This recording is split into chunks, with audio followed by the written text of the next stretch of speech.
What if one of the greatest structures ever built was slowly being eaten alive, not by invaders, not by time, but by the very city that worshipped it? 2,000 years ago, Romans called it a radiant mountain of stone. Today, half of it has vanished. This is the true story of what happened to the Colosseum, and what is still happening beneath your feet right now. Imagine that you are standing in the heart of Rome before a colossal ring of stone whose age is just short of 2,000 years. Massive walls rise to the level of many tiers and create the impression of absolutely indestructible structures. However, it is enough to walk only a few dozen steps along it, and then a striking question arises. Where did half of the structure disappear? Where the wall should have continued, a vast breach suddenly appears. Through it one can see internal passages, galleries, and empty arched spans. All of this creates the impression as if a fragment of a gigantic object had simply been torn out. In former times, this amphitheater represented a flawless stone circle, perfect proportions, thousands of elements, intricate architecture of arches. Where did the millions of tons of rock go? For what reason did one part of the ancient giant remain almost unharmed, while another turned into ruin? To begin with, it is necessary to imagine the Colosseum in the form in which it was seen by the inhabitants of ancient Rome immediately after the completion of construction. The building process began in the year 70 AD and lasted only 8 years. This is an incredibly short period, even by the standards of modern technologies. Every day, enormous blocks of light-colored stone were delivered to the site. Thousands of hired workers lifted them to a height of many meters, gradually forming a monumental structure. The exterior was entirely covered with light travertine. Under the rays of the sun, it shone so intensely that people of that time compared the amphitheater to a huge radiant mountain in the center of the metropolis. This was not only a space for performances, but also an embodiment of the power of the Roman state. It is quite remarkable that the builders practically did not use the binding materials familiar to us.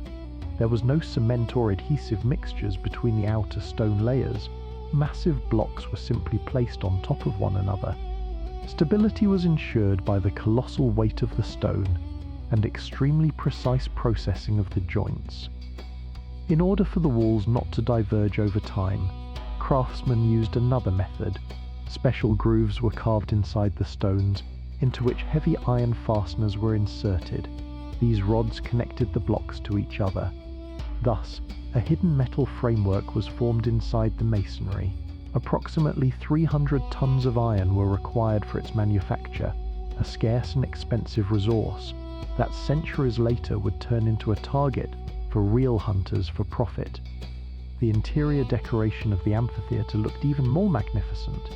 Areas for privileged individuals were faced with snow-white marble, and in the openings of each arch there were skillfully created statues of Roman deities. On hot days, a huge fabric canopy was stretched over the seating areas, sheltering tens of thousands of citizens from the scorching sun. About 50,000 people could be accommodated under this vault. Every detail was thought out, as if the building were erected not for a single generation, but for entire millennia. However, history decided otherwise. In the year 1349, powerful underground tremors shook Rome. The extensive southern part of the structure, located on a looser foundation, could not withstand the seismic impact. The outer wall, stretching for dozens of meters, collapsed outward, and thousands of tons of rock fell down. After this event, the situation changed radically. An entire segment of the structure turned into a colossal pile of debris, and the amphitheater lost its former status. The city authorities no longer had the ability to maintain it properly, and gradually the site ceased to be cared for. In essence, this giant was left without an owner. It is at this moment that one of the most peculiar stages in its existence begins. What had once served as the greatest symbol of the state gradually became integrated into everyday urban life. Huge arched entrances, through which tens of thousands of people once passed, began to turn into ordinary dwellings. If one reconstructs the appearance of Rome of those years, the site would seem almost fantastical. The ancient amphitheater was no longer perceived as a relic. Laundry was hung out to dry in its stone niches. Smoke poured from crudely assembled chimneys, and livestock roamed freely across the territory of the former arena. Inside the structure, a full-fledged residential complex with its own way of life was formed. Wooden platforms were installed within the large stone spans, dividing the space into 2, and sometimes even 3 levels. These became a kind of houses. On the first level, a workshop could function, while above were the living quarters of the craftsman's family. Documents that have come down to us confirm that these spaces were officially rented out and even passed into private ownership. Certain noble families held entire sectors of the amphitheater under their control, almost in the same way as large commercial centers are managed today. Within the arched spaces there were not only apartments, storage rooms, facilities for horses, and even small prayer rooms were arranged there. The ground where gladiators once fought was covered with soil and turned into a public garden. Citizens cultivated vegetables and fruits there, using high walls as protection from gusts of wind. The space that had once been filled with the cries of tens of thousands of people and the roars of predators was now filled with the sounds of tools, the creaking of carts, and the noises of domestic animals. People adapted the walls to their own needs, cutting new openings, destroying parts of the masonry to enlarge rooms. Stone and marble elements that once decorated the seating rows were dismantled and used in everyday life. From them, steps, tables, and supports for stoves were made. Over time, the monumental structure began to look more and more alien to itself. In the 10th century, the structure even passed into the possession of a noble Roman dynasty. They used it as a fortified castle, blocking arches with brick and turning certain parts of the amphitheater into defensive positions. For some time, this contributed to the preservation of the walls, but after new rulers came, the fate of the structure changed again. The ancient amphitheater began to be perceived not as a cultural object, but as a colossal quarry for stone extraction. Thus began the era of systematic dismantling. This was quite an orderly process. The city signed contracts with contractors, allowing them to take part of the blocks as payment or in exchange for performing city work. On the site of the destroyed segment, a vast area cluttered with stone arose. There, blocks were selected and prepared for transportation. From there, they were gradually distributed throughout different parts of the metropolis. Several centuries ago, one could observe such a scene on the roads of Rome. Slow-moving carts loaded with massive blocks left the territory of the amphitheater, one after another. Part of the material was used along the banks of the Tiber River to reinforce piers and port structures. Other blocks were sent for the construction of residences, monasteries, and city fortifications. Over time, elements of the ancient amphitheater became embedded in a wide variety of buildings. In Rome, for a long time, there existed a grim saying: what the invaders of the early Middle Ages did not manage to destroy was eventually carried away by the members of the Barberini family. This powerful family received approval from the pontiff, began removing stone from the ancient amphitheater on such a scale that an entire urban district could have been built from it. However, few people know that some of the massive stone blocks were even sent for the construction of St. Peter's Basilica, the key temple of the Catholic world. In order to transport such heavy blocks there, it was necessary to reinforce the roads and build temporary bridges.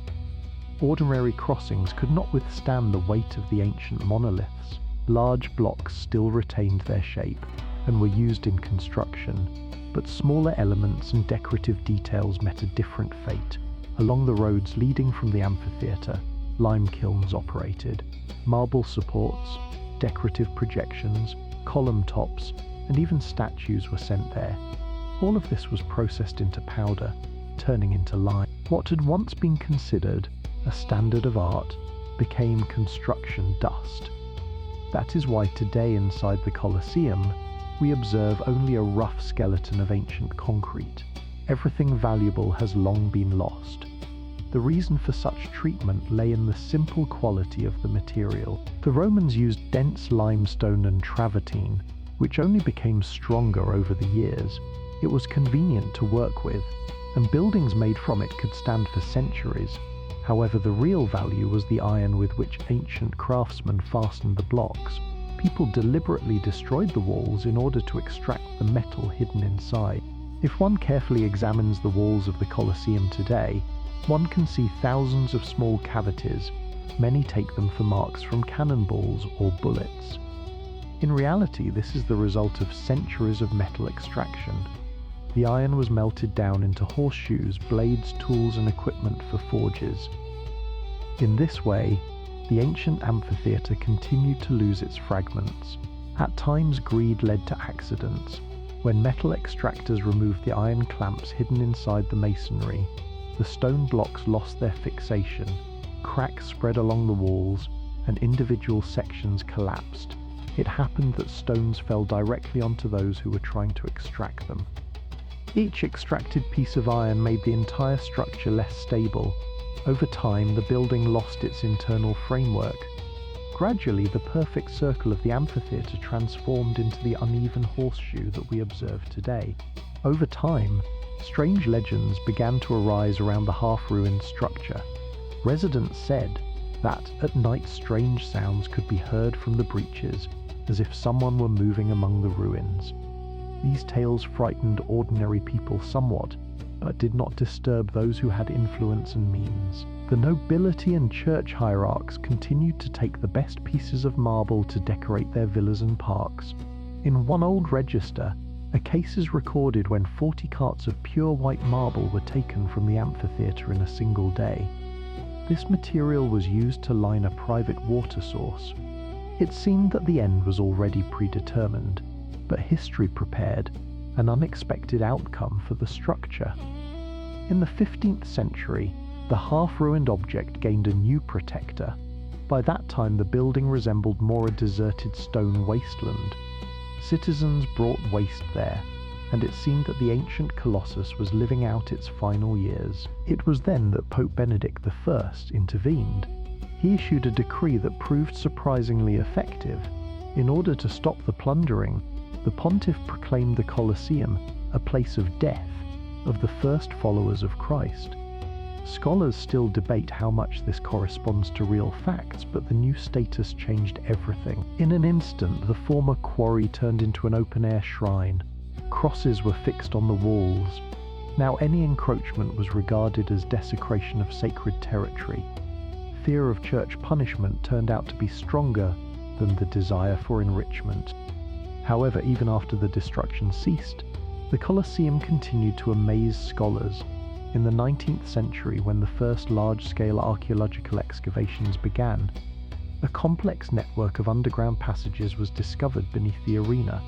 There were lifts, hatches, and mechanisms with the help of which animals, scenery, and fighters were brought onto the stage. These lower levels survived much better than the outer walls, since for a long time they were hidden under a layer of earth and debris, which seemed to preserve them for descendants. Nevertheless, for a long time people were occupied by the same question: why did the destruction turn out to be so specific and asymmetrical? If one looks at the amphitheater from above, the boundary of the collapse appears almost perfectly straight, as if it had been cut off by a gigantic blade. On one side, there is a powerful stone barrier, almost untouched by time. On the other, an irregular accumulation of arches and ruins. Modern research has revealed a far less mysterious but much more alarming reason. Everything turned out to be in the soil on which the structure was built. When Roman architects in the 1st century chose the site for the future amphitheater, they made a decision whose consequences became apparent only many centuries later. Once, there had been a large artificial pond on this site, left over from the palace complexes of the emperors. It was drained, filled with soil, and prepared for construction. The difficulty was that the ground under different parts of the future building turned out to be completely non-uniform. The northern edge rested on a solid limestone layer, strong and almost immobile. It served as a natural foundation and securely fixed the base. The southern sector, however, was located on loose soil, saturated with moisture and remnants of ancient deposits. With each seismic vibration, this difference became more pronounced. The first serious damage appeared as early as the middle of the 5th century. A powerful earthquake then shook the entire metropolis. Houses collapsed, road surfaces cracked, temple supports fell. The amphitheater survived, but it was then that dangerous cracks formed in its masonry. The turning point was the destructive earthquake of the mid-14th century. In the autumn of that year, powerful underground shock swept across the territory of Italy. The ground shook for several days, and old fractures in the walls turned into huge gaps. The southern outer wall, located on the most unstable section, could no longer withstand it. Massive stone blocks began to separate one after another, and soon an entire segment of the amphitheater collapsed outward with a crash. From that moment, the attitude of the inhabitants toward the ancient structure changed sharply. While it remained intact, it was considered a symbol of the past, and people tried not to touch it. But after the catastrophe, a huge mass of ready-made building material appeared before them. As a result of all these vicissitudes, the amphitheater acquired the appearance that is known to everyone from photographs. Today, this building resembles a gigantic open shell, inside which one can study an intricate system of passages and staircases. And if one comes closer, one can notice another remarkable detail. Where the ancient wall suddenly breaks off, enormous brick supports have been erected. These structures appeared in the 19th century, when engineers realized that if the preserved part was not fixed, it might share the fate of the destroyed half. Since then, experts have continuously monitored the condition of the ancient masonry, because beneath it there still lies the same treacherous ground that many centuries ago set this slow process of destruction in motion. Meanwhile, a modern metropolis has long grown around it, noisy, dense, and filled with transport. Millions of people pass by the ancient amphitheater every day, without even suspecting that beneath its foundation a quiet and almost invisible struggle between stone and soil continues. Beneath the modern city, metro lines have long been operating, and every time a train rushes underground, the stone ring of the amphitheater experiences a slight vibration. A person hardly feels these rhythms, but for the massive blocks resting on one another without their former steel fasteners, even such a weak shaking matters. To understand how critical the situation is, engineers have turned the walls into a true research center. Dozens of highly sensitive instruments are installed on the stone vaults.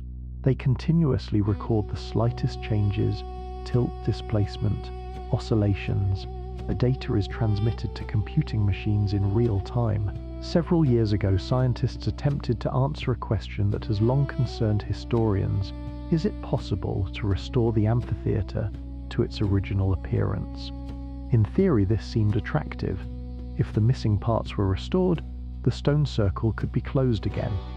However, calculations quickly showed that such a plan is almost impossible to implement. The key difficulty lies in the incompatibility of materials.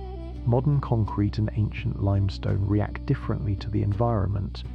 With temperature fluctuations, one expands more intensely, the other more slowly. If they are rigidly joined, internal stresses will arise in the masonry, which over time could tear the walls apart. In the end, restorers chose to abandon radical approaches and focus on preserving what has already survived. Today, specialists carry out more delicate work. The surface of the stone is gradually cleaned of layers of soot and urban grime. For this, special laser devices are used. The beams carefully remove the coating without damaging the structure of the limestone. Beneath the dark layer, the light tone of the stone gradually appears. It is precisely this shade that the inhabitants of ancient Rome saw almost 2,000 years ago. Sometimes the lost part of the amphitheater reminds of itself in the most unexpected way. When old buildings are reconstructed in the center of the metropolis or road surfaces are replaced, Workers often discover massive stone blocks with characteristic grooves. Historians are convinced that many of these stones were once fragments of the amphitheater. Today, the city strives not to lose such artifacts. They are not disposed of and are not used in construction. Some of these blocks are returned to the monument and placed nearby. They lie around the arena like silent witnesses of the past, reminding of how many elements of the ancient structure were distributed throughout the metropolis. Because of this, a strange feeling arises. Walking through the neighborhoods, one realizes that the modern city is literally constructed from fragments of the ancient amphitheater. Stones that once framed the arena may now be part of the foundation of a residential building, the wall of a cathedral, or steps in a quiet courtyard. Somewhere nearby, there is probably a building whose masonry contains a block that once heard the roar of the crowd and saw gladiatorial combat. The amphitheater is also associated with an old quotation, known since the Middle Ages: "As long as the Colosseum stands, Rome will stand. When the Colosseum falls, the city will disappear, and with it the entire world." Today, this is perceived more as a figurative expression. However, these words contain a special subtext. For many people, the fate of the ancient structure has become a kind of test of whether we are capable of preserving the heritage of the past. Humanity has learned to protect what has survived. Today, the amphitheater is not just ancient ruins. It is one of the most significant historical monuments of Italy. Streams of travelers bring enormous revenue to the budget, and even in its damaged state, the structure has proven to be far more important than many modern objects. Strangely enough, it is precisely its partial destruction that made it so recognizable. If the structure had survived to this day in perfect condition, it might have been perceived as just another large stone stadium. But now, in its features, one can read a centuries-long chronicle, the path of destruction, transformation, and efforts of preservation. The fate of the amphitheater demonstrates how large-scale human creations can change under the influence of nature and people themselves. Everything began with nuances of the soil and a series of earthquakes, and continued with the practical decision of the inhabitants to use ready-made stone for the construction of a new metropolis. In the end, the ancient structure became a kind of resource for the future of Rome. That is why, even half destroyed, the amphitheater remains one of the most famous symbols on Earth. In its stone are imprinted the traces of centuries, and each fragment tells the story of how time, humanity, and nature together shape the biography of great creations.